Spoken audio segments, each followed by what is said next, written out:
anao anay riavana no miaraka aminao amin'ity anio ity a dia tonoina eo anao ihany koa ny fiadanany tompo fa miarabantsika rehetra ihany koa natratra izao andro ny akarana izao asaina ianao hiaraka iombona aminay ao anatin'izao fampifavana izao dia mahazo ampanato ho an'izay rehetra mahalala an'Andriamanitra sady voantso no masina ho aminareo ny ny fahasoavana sy ny fiadanana avy amin'Andriamanitra raintsika sy Jesosy Kristy tompontsika amen. Anio alakamisy fahasivy volana May taona 2024 tafavory eto an-tranon'Andriamanitra isika idera sy ankalaza ary amin'ny voninahitra an'Andriamanitra no izao andro lehibe izay ahatsiarovantsika ny fiakaran'ny tompo tamboninaitra ho any an-danitra izao. Koa andeha isika hitsangana idera sy ankalaza ary amin'ny voninahitra an'Andriamanitra. Ny salamo fa 720 no entsika midera sy mankalaza ary manome voninahitra an'Andriamanitra ka hifamalitsika ny famakina izany ny andininy voalohany ny ampitarika ny andininy faharoa ny vahoaka an'Andriamanitra dia toy izany hatrany amin'ny andininy fahafolo. Salamo fa 720 ny andininy rehetra no entsika midera sy mankalaza ary manome voninahitra an'Andriamanitra. Hideran'ny tompo isika manao hoe an Jehovah ny tany izay rehetra eo aminy, izao rehetra izao somponiny eo aminy.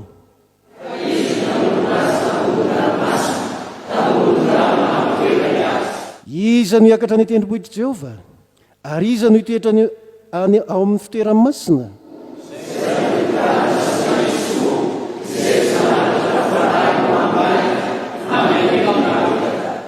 Andray fitahiana avy amin'ny Jehovah izy ary fahamarinana avy amin'Andriamanitra ny famonjena azy.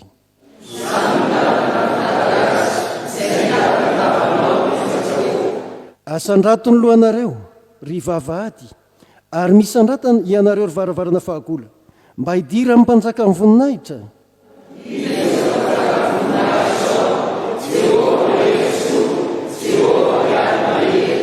Asandrato ny lohanareo ry vavahady ary manandrata ny lohanareo ry varavarana fahagola mba hidira amin'ny mpanjaka ny voninahitra.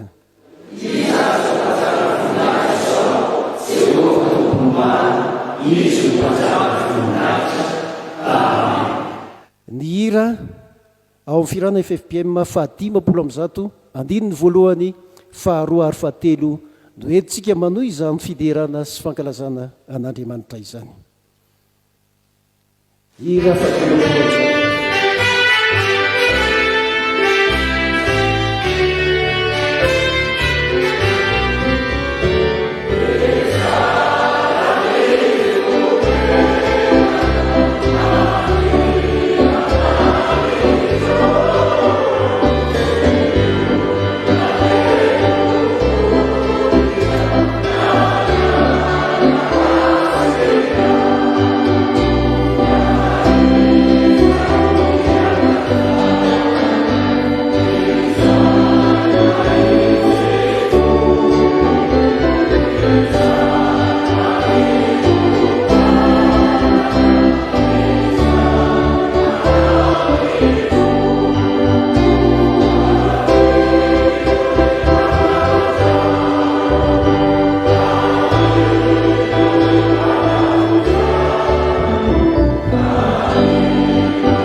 ivavaka isika ry tompo Andriamanitra io indreza ny fahalebiazanao, indreza ny fahendrenao fa hanampidinao tetỳ amin'izao tontolo izao Jesosy Kristy hanatanteraka amin'ny famonjena ho an'izao tontolo izao.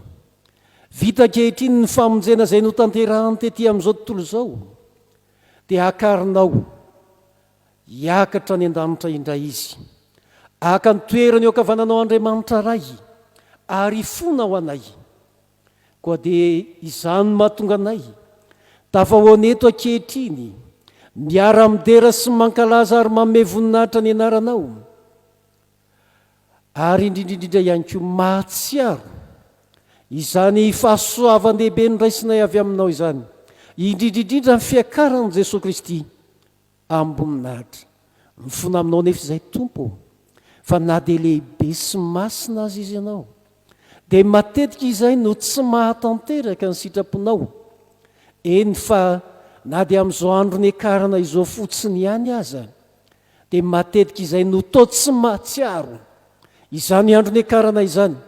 Indraindray izay no to milaza ary mieritreritra fa toy ny fitsangatsanganana ny anaovanay ny andro ny akarana, kanefa tokony anatonanay ianao Jesosy Kristy eo an-tranonao, entinay hanomezam-boninahitra ny anaranao.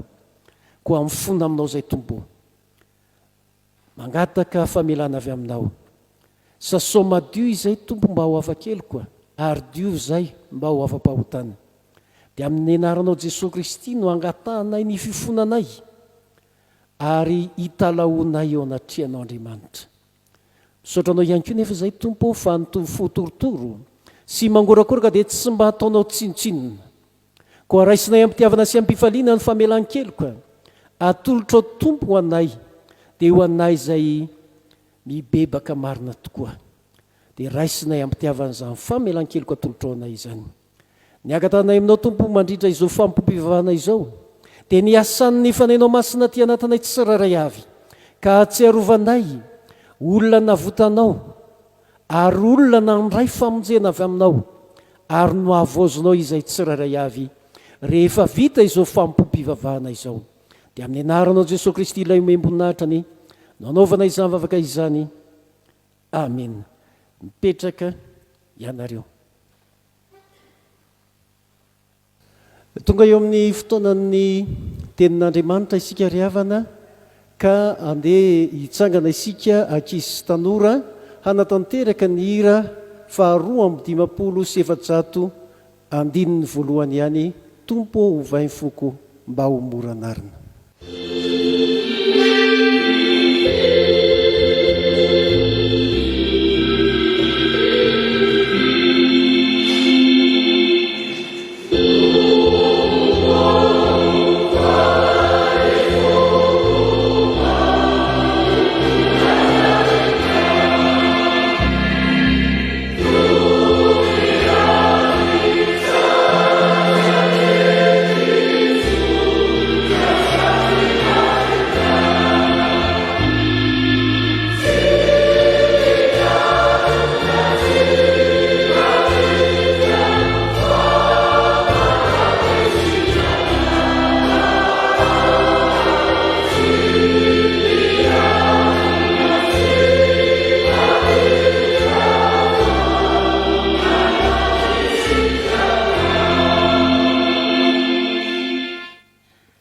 Ivavaka isika. Andriamanitra Tomponay io, mideranao zay mankalazanao, misaotranao satria omenao fotoana ho an'ny ankizy sy ny tanora izahay handraisanay miafatry ny tenin'Andriamanitra. Mampianaranay indray amin'ny anaran'i Jesosy Kristy. Amen. Ny soratra masina izay akatsika ny fotoana ho an'ny ankizy sy ny tanora amin'ity andro anio ity dia izay hita ao amin'ny Naoma toko voalohany. Naoma toko voalohany ny andininy 7.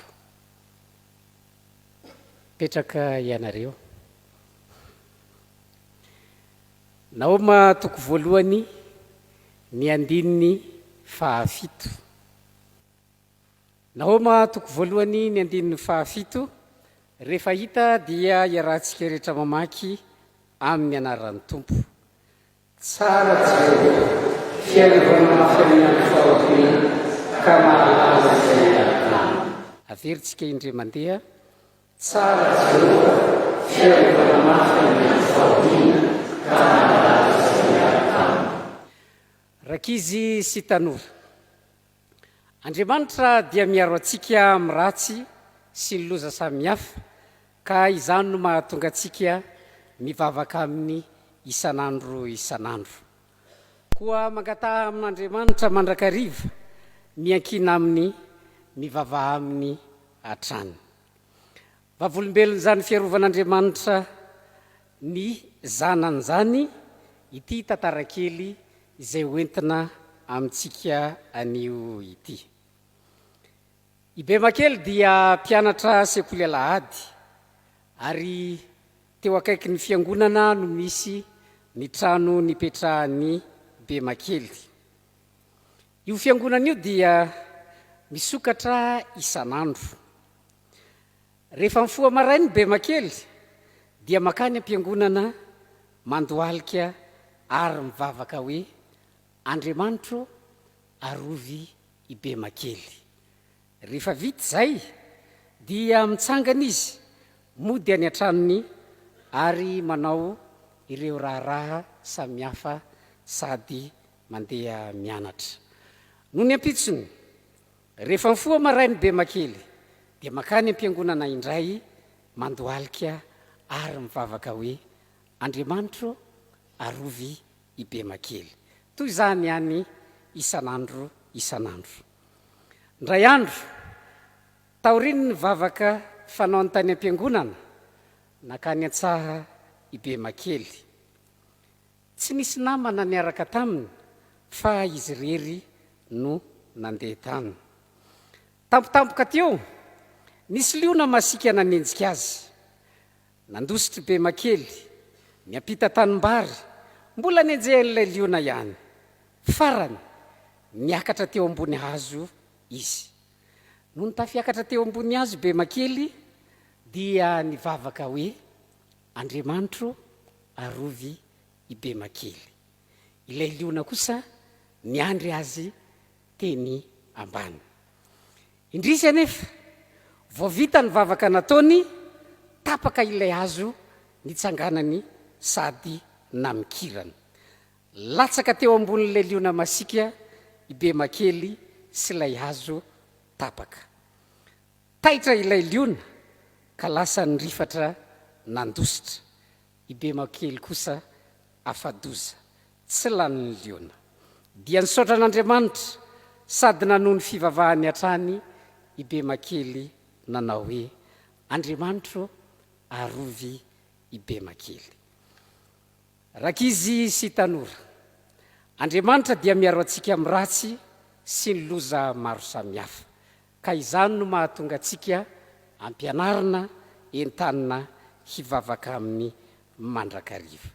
Andeha ary ho averintsika ilay soratra masina teo manao hoe tsara Jehova, fiarovana mafy amin'ny fahotena ka mahalala izay miaraka.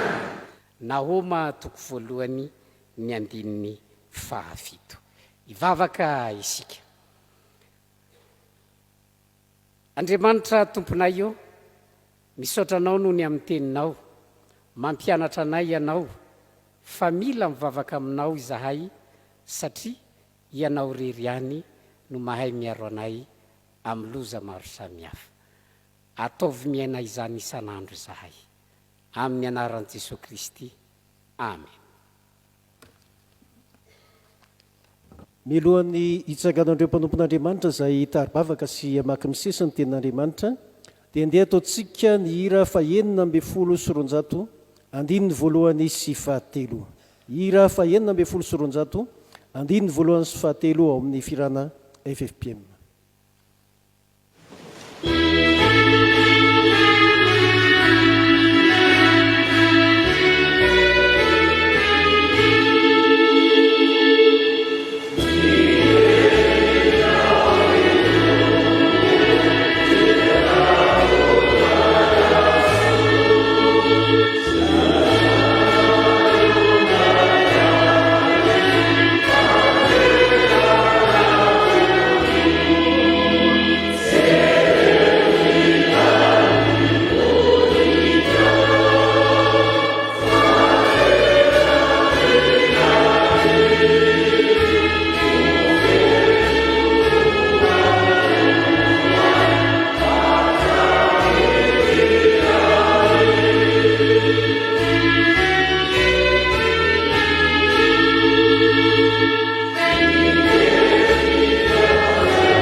mivavaka isika ry avana.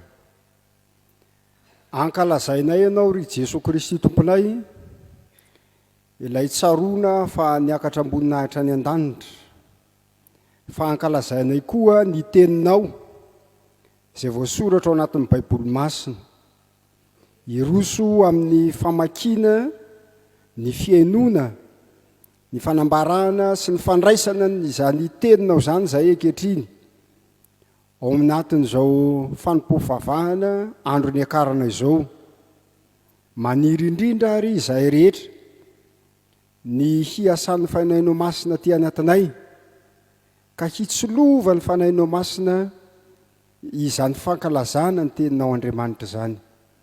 Ka izay hamaky dia hamaky tsara, izay hiaino dia hiaino tsara, izay hitory dia hanambara tsara ny teninao, ary ny herin'ny teninao anie hanova ny fiainanay. Amin'ny anaranao Jesosy Kristy ilay tenin'Andriamanitra tonga nofo, nanaovanay izany vavaka izany. Amen.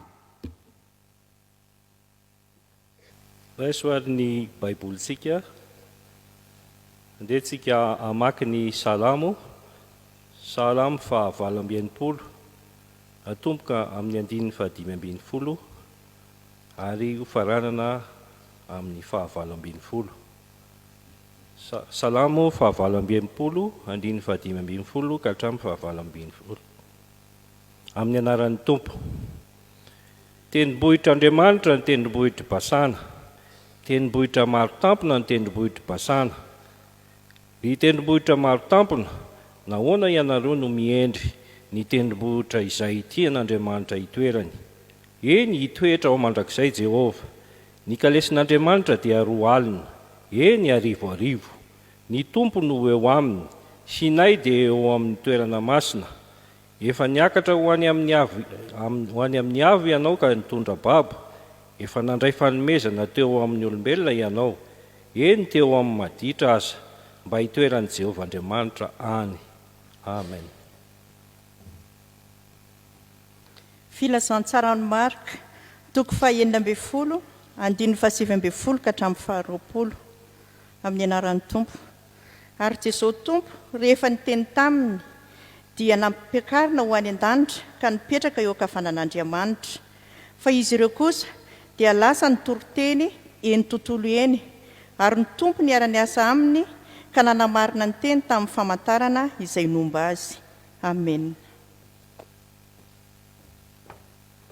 Hebreo toko 7 atomboka amin'ny 17 ka hatramin'ny 20. Hebreo toko 7 atomboka amin'ny 17 ka hatsahatra amin'ny 20 farany. Koa dia tsy maintsy niodiovina tamin'ireny ny tandindiny zavatra any an-danitra, fa ny tenany zavatra any an-danitra kosa dia tamin'izay fanatitra tsara noho ireny.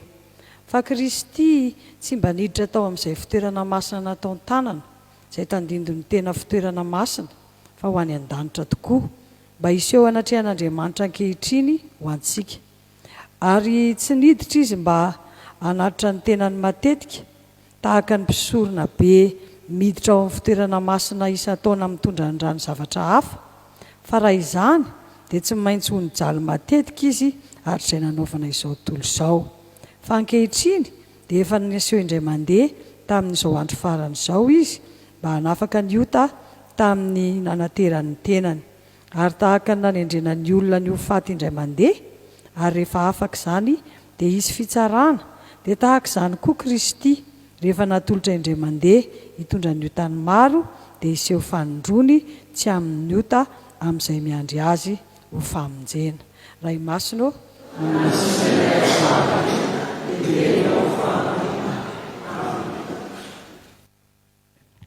hitsenantsika ny afatr'Andriamanitra dia andeha ataontsika eo am-pitsanganana ny hira fa 700 andininy voalohany sy faefatra, 700 andininy voalohany sy faefatra.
havana vavaka isika tonga tompo ny ora izay azahoanay mandre ny afatry ny teninao amin'izao andro atserovanay ny akaranao any an-danitra izao mangataka indrindra izay mba omenao anay hatrano ny fananao masina hitaridalana anay ampangino izay mety ho karazana tabataba rehetra indrindra fa nitabataba ao anatinay izay mety hatonga anay tsy handre ny feonao fa irina indrindra ny fananao masina hampazava tsara ny sainay ampifantoka anay amin'ny teninao afantaranay fa misy zava-mahagaga indray raketiny teninao ka dia hovoninahitra ao Andriamanitra rery ihany ny fiainonay sy ny fandrenesanay ny afatry ny teninao amin'ny anaran'i Jesosy Kristy tomponay no azonay mivavaka toy izany amen. Mampitomboana ho amintsika rehetra ry havana ny fahasoavana sy ny fiadanana avy amin'Andriamanitra ray sy Jesosy Kristy tompontsika. Andro lehibe tokoa na dia tsy mahazatra antsika ary izany atao hoe andro ny akarana izany. Ary izany ry havana no mahatonga ny fiangonan'i Jesosy Kristy eto Madagasikara manentana ny kristianina FJKM rehetra mba hanao zava-dehibe tokoa ity andro ny akarana ity ho tahaka ny andro Noely, ho tahaka ny andro Paska, ho tahaka ny andro Pentekosta ihany koa izay mbola ankalazaintsika afaka 10 andro. Ny fiakaran'i Jesosy Kristy tany an-danitra mantsy dia anisan'ny tena fototry ny finoantsika ka tahaka le niakarany tany an-danitra no mbola hiakarantsika ihany koa. Izany indrindra ry havana no andraisantsika ny afatra araky ny hita ao amin'ny bokin'ny Salamo. Salamo 8:20 ny 5:10 ka hatramin'ny 5:20 izay fanovakiny ny mpanompon'Andriamanitra tamintsika teo. Tena miavaka io salamo io ry havana.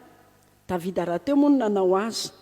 Anisan'ny mampiavaka an'ity salamo ity dia atao hoe salamo tokana aman-tany izy io. Io salamo io mantsy dia salamo nataon'i Davida tamin'ny Davida nampiakatra ny fiarany fanekena ho any amin'ny tendrombohitra Ziona. Rehefa nataon'i Saoly tsinitsinina nandritra ny fotoana nanjakany teo amin'ny Israely izany atao hoe fiarany fanekena izany dia tamin'ny andron'i Davida dia anisan'ny zavatra anankiray tena namaky an'i Davida ary fantatsika tsara ny tantara ny hoe apetrakaiza ity fiarany fanekena ity. Dia tamin'izany vanim-potoana izany ry havana niala tokoa ilay fiarany fanekena ka nentina saika ho any amin'ilay tanàna ny Davida. Teny an-dalana nefa dia nisy zavatra nitranga tahaka izao. Nisy olona izay niazona n'ilay fiarany fanekena kanefa tsy mba anisan'ny atao hoe Levita, Ioza ny anarany. Heveriny fa enjera ilay sarety izay nitondra n'ilay fiarany fanekena dia mba niesaka izy hiazona n'ilay sarety. Tezitra Andriamanitra, novonon'Andriamanitra teo ny eo izany olona izany dia mba tezitra koa Davida. Ary rehefa tezitra Davida dia inona no nataon'i Davida? Andao tsy hoentina any amiko any ity fiarany fanekena ity fa ohatrany mampidi-doza dia nafindra nakany amin'ny tranony atao hoe Obed-Edom. Rehefa mipetraka 3 volana tao anefa ilay fiarany fanekena dia nitahian'Andriamanitra io tokantrano ny Obed-Edom io. Dia ireny Davida izany. Dia tao indray ilay etaetan'i Davida hoe ay ve ilay fiarany fanekena mitondra fitahiana? Dia nanapa-kevitra Davida hoe andao ary ho ampiakaritsika io fiarany fanekena io. Ka tao anatin'ireo dingana maro samihafa, nisy dingana hatramin'ny 7 farafahakeliny no nitanterahana tsy maintsy ampiakarana ny fiarany fanekena io ho any amin'ilay tendrombohitra Ziona no nanatanterahany Davida an'ity hira salamo 8:20 ity. Izany hoe ity salamo ity izany dia hira natao indrindra nampiakarana ny fiarany fanekena ho any amina toerana anankiray. Jesosy ilay tena fiarany fanekena. Ary rehefa mamaky ny bokin'ny Apokalipsy moa tsika dia miteny hoe izy mihitsy ny bokin'ny Apokalipsy indro ny tabernakelin'Andriamanitra.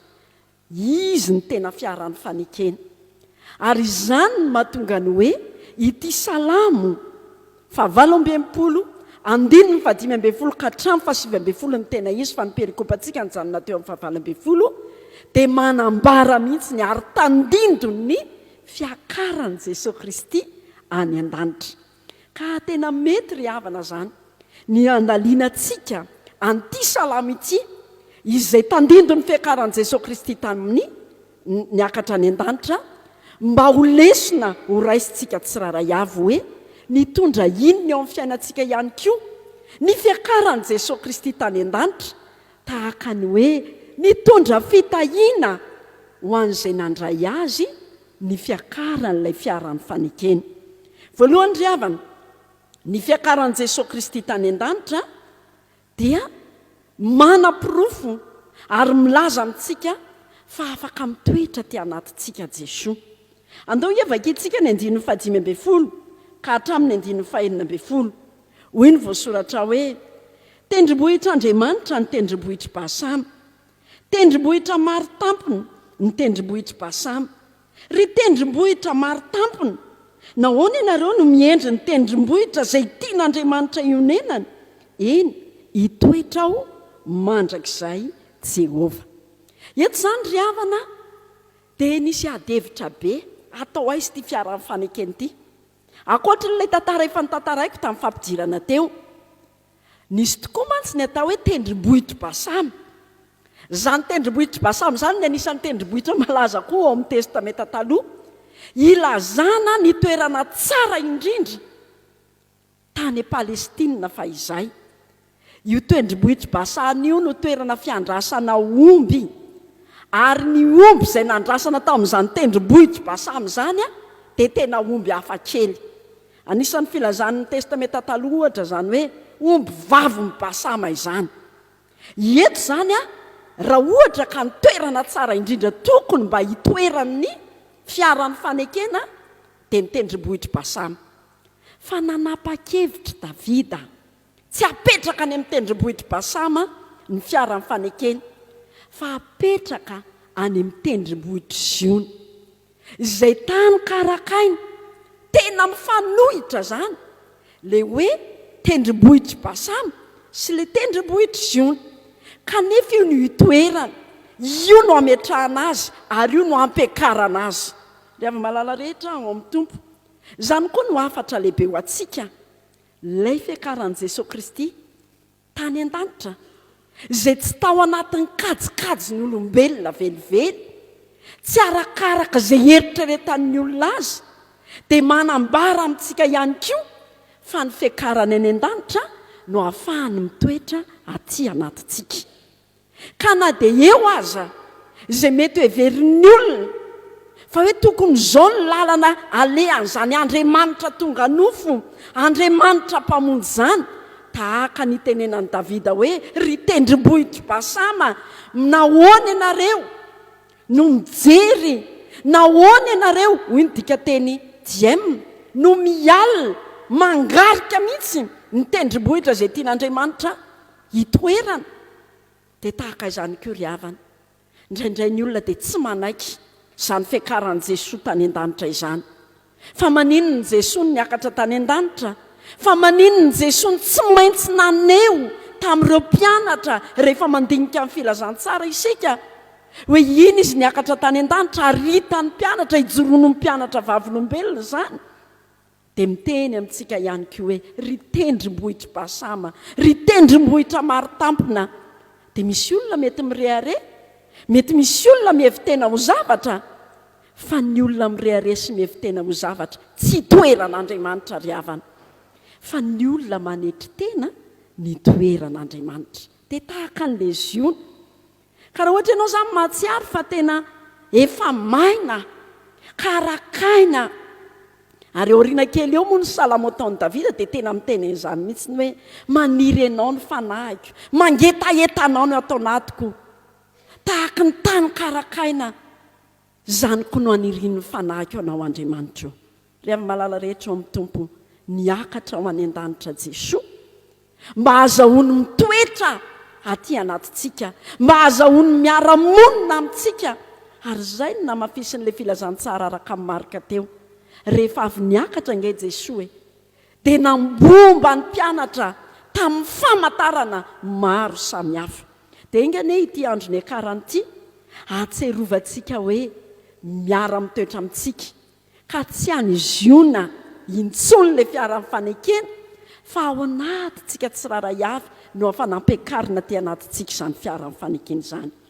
Fa ny zavatra faharoa ry havana izay hitatsika hoe rehefa niakatra Jesosy Kristy dia nanome ny fanahy masina ao antsika. Hoy ny andininy 17. Ny kalesin'Andriamanitra dia 2 alina, 2 ny tompo no eo aminy, Sinay dia eo amin'ny fitoerana masina. Eto ry havana ilay dika ny teny hoe kalesin'Andriamanitra dia midika hery.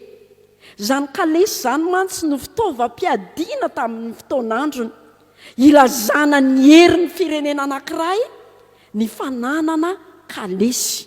Arakaraka nisan'ny kalesiny no ilanjana ihany koa manahoana ny tanjany, manahoana ny heriny. Eto dia teneny mihitsy hoe ny kalesin'Andriamanitra dia 2 alina, 1 fa ny tena dika teny dia izao, ny kalesin'Andriamanitra dia tsy manapetra. Ny herin'Andriamanitra dia tsy manapetra ary mahazo manao izay tiany atao Andriamanitra amin'ny zavatra izay tiany ho tanterahany. Ka tsy miankina amin'izay mety ho herin'ilay toerana tahaka le fanjerentsika teo, fa miankina amin'ilay herin'Andriamanitra. Dia ambarany eo amin'ny 17 hoe ny tompo eo aminy, Sinay dia eo amin'ny fitoerana masina. Rehefa miresaka n'izany eto hoe fiara-nyfanekena izany mantsitsika dia tsy tokony ho adinoina fa ny fiara-nyfanekena dia niainga tany Sinay. Sinay ilay tendrombohitra izay nandraisan'ny Mosesy an'izany atao hoe teny vavolombelona ka napetraka tao anatin'io fiara-nyfanekena io.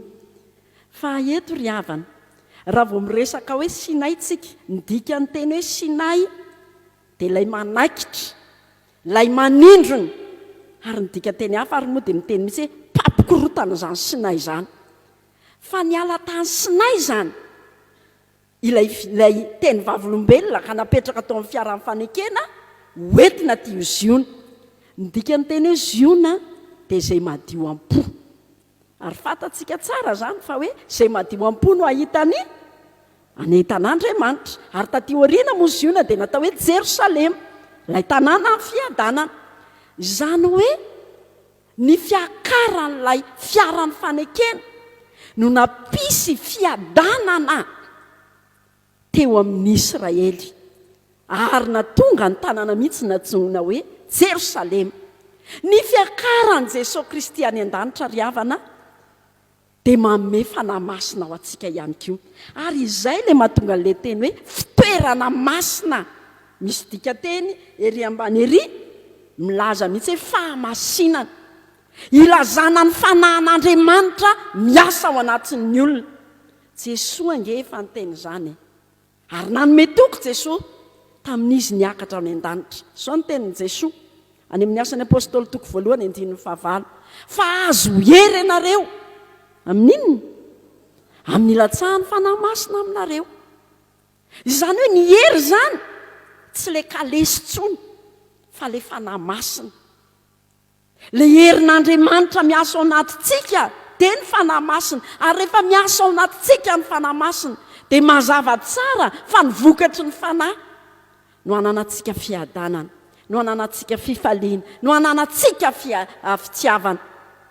Ka na dia eo aza izay mety ho tantarantsika taloha, mety mpanaikitra, mpanindron'olona, mampikaraikina olona.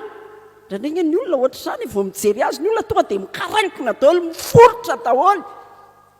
Fa rehefa mahazo fanahy masina ianao, lasa Jerosalema, lasa misy fiadanana. Ianao mihitsy ny lasa manana fiadanana, ary izay ilay antony niakaran'i Jesosy tany an-danitra mba hanananao an'io fanahy masina io. Hoy Jesosy zay tamin'ny mpianatra rehefa mba nalahelo ny mpianatra hoe tokony mba tsy handeha ianao ry Jesosy, tokony miaraka mitoetra aminay eto foana ianao. Dia hozy izy Jesosy hoe raha tsy handeha ange dia tsy ho avy etỳ aminareo ny mpananatra. Izany hoe ny fiakaran'i Jesosy tany an-danitra toky lehibe ho antsika mba handraisantsika ny fanahy masina ka hatonga antsika tokoa anana an'izany herin'ny fanahy masina izany. fahatelo farandriavana ny fiakaran' Jesosy Kristy tany an-danitra dia tena misy iraka lehibe anankiray mifona ho atsika. Hoy ny 19 efa niakatra ho any amin'ny avo ianao ka nitondra babo, efa nandray fanomezana amin'ny olombelona ianao, eny teo amin'ny maditra aza mba hitoeran'i Jehovah Andriamanitra any. Tena mahagaga ry havana ny filazana eto tokoa, ary tena tandindony Jesosy io hoe Jesosy ange ka niakatra nitondra babo hoe nandray fanomezana e, na dia eo amin'ireo mpikomy ary na dia eo amin'ireo maditra aza. Izany ry havana dia milaza hoe ny fona ho atsika Jesosy, ary tena nandray ny fanomezana, nandray izay rehetra manatona azy. Raha nanaraka tsara ny vaky teny tamin'ny perikôpa teo tsika dia nahita tsara any amin'ny Hebreo 7 ny amin'ny filazana fa Jesosy dia niditra tao amin'ilay fitoerana masina indrindra indray mandeha, ary nanao inona? Nitondra ny fanatitra indray mandeha monja noho ny amin'ny otatsika. Ny fanekempinotsika romory havana dia mazava tsara hoe nipetraka eo tany-kavanan'Andriamanitra izy, ary ny bokin'ny Romanina dia manasikasina fa ny fona ho atsika no antony hipetrahany eo amin'ny tany-kavanan'Andriamanitra. Rehefa miresaka fiaran'ny fanekentsika ry havana, tsy azo adonoina fa ny fiaran'ny fanekena ny toerana ny onan'Andriamanitra sy ny olona. Ny fiaran'ny fanekena tamin'ny andron'ny testamenta taloha, tamin'ny andron'ny tabernakely no nandraisana famelan-keloka, ary mbola nitohizana izany fony tao amin'ny tempoly izany atao hoe fiaran'ny fanekena izany taorian'ny andron'ny Solomona. Ary izany fiaran'ny fanekena izany nisiny izany nazahoana nandray ny fanatitra, ary indrindra ny fanatitra noho ny ota, ny fanatim-pisaorana, ny fanatim-pihavanana sy ireo karazana fanatitra maro samihafa. Rehefa niakatra tao amin'ny ziony ny fiaran'ny fanekena dia nitanterahana daholo koa ireo fanatitra ireo. Ankehitriny Jesosy ry havana niakatra any an-danitra, ary efa vita n'ilay fanatitra, fa izay ataony any an-danitra any dia izao mifona ho anao. Ka na dia eo aza ny tantara ratsy hoe naditra, mpikomy, efa babo ny fahotana, noho ny amin'i Jesosy Kristy ry havana mifona ho atsika eo tany-kavanan'Andriamanitra ray, dia mandray fanomezan'Andriamanitra. Itsika izao no lasa fanomezana atolotra Jesosy ho an'Andriamanitra. Dia tsarovy fa fanomezana ho an'Andriamanitra ianao, kado atolotra ho an'Andriamanitra. Ary amin'izao andro ny akaran'izao no tokony atserovanao sy iainanao amin'izany, dia tokony alanao anatin'ny fahotana ry havana. Ka raha mankalaza ny atao hoe andro ny akaran'ity isika, ho zava-dehibe amintsika tsiraray avy ny fahatsapana fa efa nentin'i Jesosy ny otanao, efa mifona ho anao Jesosy, ka tokony tsy hifona tsony izay dia mbola mifona ho andranina indray e, fa mbola nanao indray ranina, fa efa mba vita re lay fanatitra, efa mba vita lay fifonany izay andrasany aminao. Raha tsaroanao fa tena niakatra ho any an-danitra tokoa Jesosy, dia ny mba fiovanao. Izany ny tena tokony ho zava-dehibe aminao, hoe manaiky ianao hiova satria ny fona ho anao Jesosy Kristy. Ry hava malala rehetra amin'ny tompo, tsy haiko raha mba tsapanao ny fifaliana ateraka izany atao hoe andro ny akarana izany. Fa raha misy ny mba andro anankiray tena tokony ampiboika fifaliana ao anatin'ny kristianina, dia ny fiakaran'i Jesosy Kristy tany an-danitra. Raha misy ny vanim-potoana anankiray ampifaly indray ny fonao, dia ny atao hoe andro ny akarana. Raha misy ny vanim-potoana maravoravo tena hitsinjahantsika tahaka izay fitsinjahan'i Davida fahizay, rehefa nampiakatra amin'ny fiaran'ny fanekena, dia tia atao hoe andro ny akaran'ity, satria tanteraka lay fiakaran'ilay tena fiaran'ny fanekena ao amin'Andriamanitra. Ary izany fiakaran'ilay tena fiaran'ny fanekena dia Jesosy Kristy izany no ahatonga antsika mandray ny fanomezana dia ny fanahy-masina, ahatonga antsika olom-baovao, ahatonga antsika miara-monina amin'Andriamanitra. Tsarovy ary fa tsy afaka monina ao anatinao Andriamanitra raha tsy niakatra tany an-danitra Jesosy Kristy. Ary tsarovy fa ny fiakaran'i Jesosy Kristy tany an-danitra no andraisanao ny famelan-keloka, satria ny fona ho anao izy. Dia inona no mba hanjaranao, inona no mba ho tanterahanao ao anatin' izao atao hoe andro ny akaran'izao. Ny tompo ny hamangy antsika tsiraray avy ry havana, ho an'Andriamanitra ny voninahitra amintsika izany teny izany. Amen.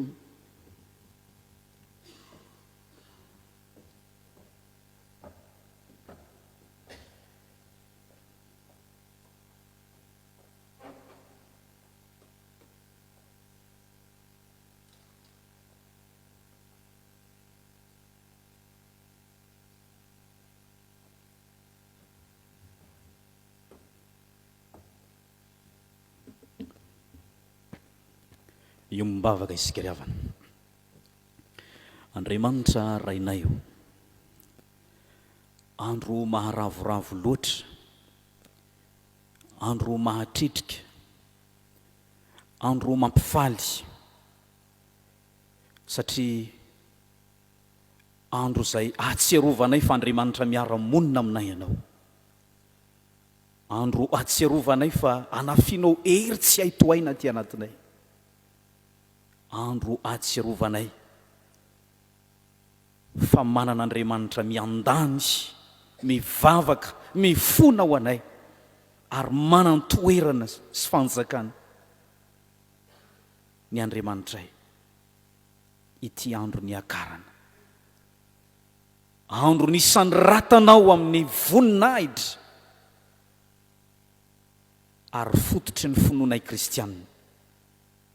Misaotra no ny afatra nomenao Tompo, afatra mafonja loatra, mamelo naina ary mampitombo aty anatinay ny finoana sy fanantenana, mbola hiazakazahanay hanompo anao sy tiavanay anao Andriamanitra, ary manao zava-dehibe zany ny fiangonana ankehitriny.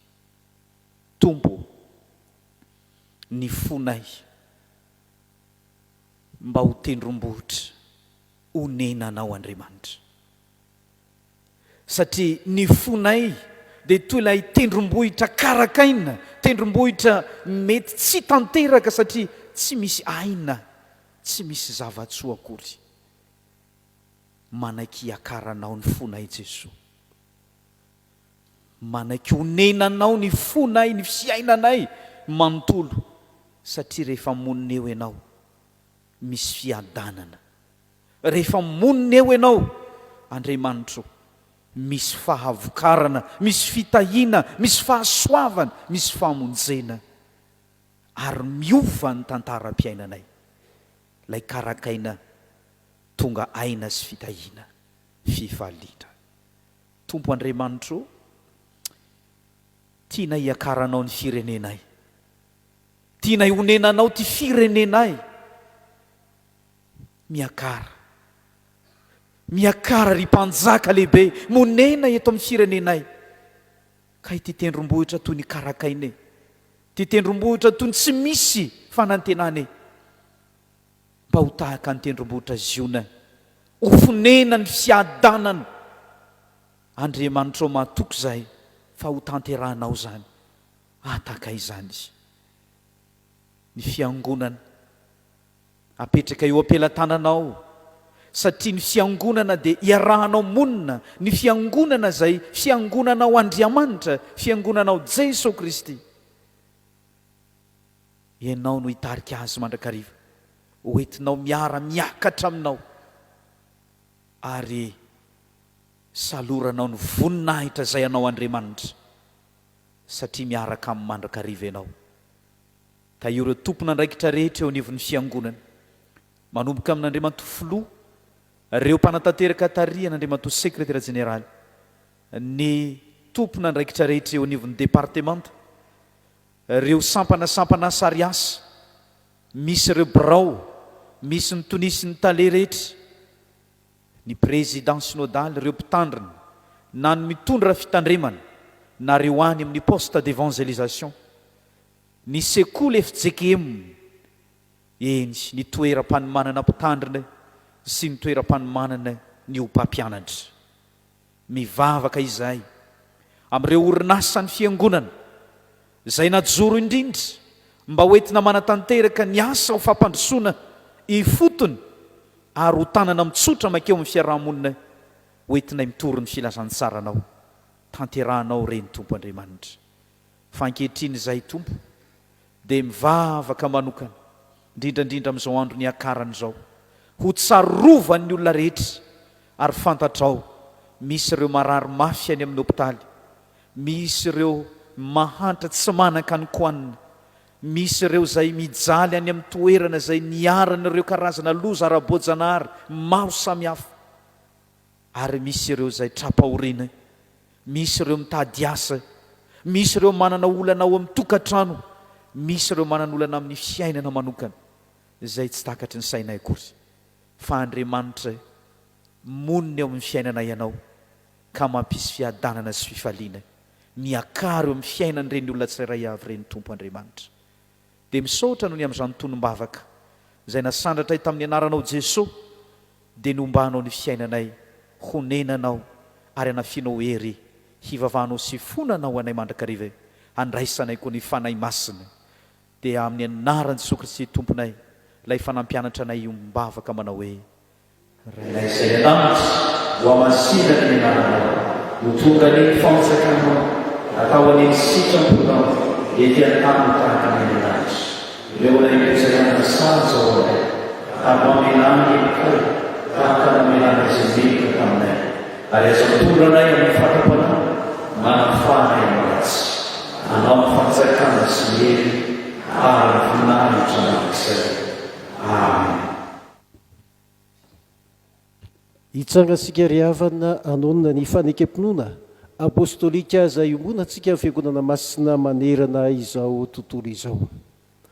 Mino an'Andriamanitra ray tsy tompo anao lanitra sy ny tany ary mino an' Jesosy Kristy izay manay tokony ataontsika izay mitontolona tamin'ny masina nateriko manevily mijabana nanapakapotofolato lomoana tamin'ny asitsay mataka ny ariva mihenaka amin'ny fiainantsika tsaraka mata amin'ny amin'ny fahatelo miaraka amin'ny lanitra mipetraka varan'Andriamanitra vatsy ary mively tsara mively sy maty iny fanay masina fiangonana masina manerana izao tontolo izao fiangonana olona masina faminankeka fitsangana tena maty ary fiainana petraka ianareo hitohiatransika ao anatin'izao fampompivavahana izao tonga eo amin'ny fotoana nrakitra isika rakitra iray ihany no ataontsika dia ny hira ao amin'ny firana fanampiny fa 420 no ho tanterahantsika ao anatin'izany fanaterantsika ny rakitra izany izay ho tatazany ny diakonina eny aterina ety anoloana kay aterina ety anoloana ny rakitra ny amin'ity an'iotia dia manaraka ny fandamina ny diakonina isika ao anatin'izany rehetra izany mijanona ny hira rehefa vita ny rakitra.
mitsangana hivavaka ao amin'ny fanolorana ny rakitra isika. Ry Andriamanitra rainay eo, rainay amin'ny alalan'i Jesosy Kristy tomponay ianao.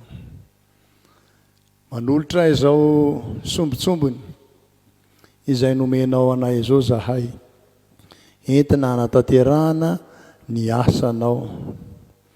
Kely ihany zany tompo nefa ny finoanay, ny fitiavanay no entinay manolorana izany fanatitra izany mba homendrika anao ary anehoana ny voninahitrao etỳ tany tahaka ny any an-danitra. Dia taio zany tompo asoa izay ampiasana azy. Amin'ny anaranao Jesosy no angatahanay sy anirenay izany vavaka izany. Amen. Petraka isika. Andeha marana izao fambom-pivavahana izao sika ry havana, ataontsika eo am-pitsanganana ny hira fa 1:700 voalohany sy fahatelo aoririn'izay raisina ny tsodrano. Hira fa 1:700 voalohany sy fahatelo.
raisy finoana ry havana azo tsodrano izay tononona sy omena amin'ny anaran'ny tompo izao. Ary Andriamanitra ny fanantenana ameno anareo amin'ny fiadanana rehetra amin'ny finoanareo, mba hitombonareo amin'ny fanantenana noho ny amin'ny herin'ny fanamasina, ho aminareo ny fahasoavan'i Jesosy Kristy tompontsika. Amen. Petraka isika ry havana manao vavaka manginy.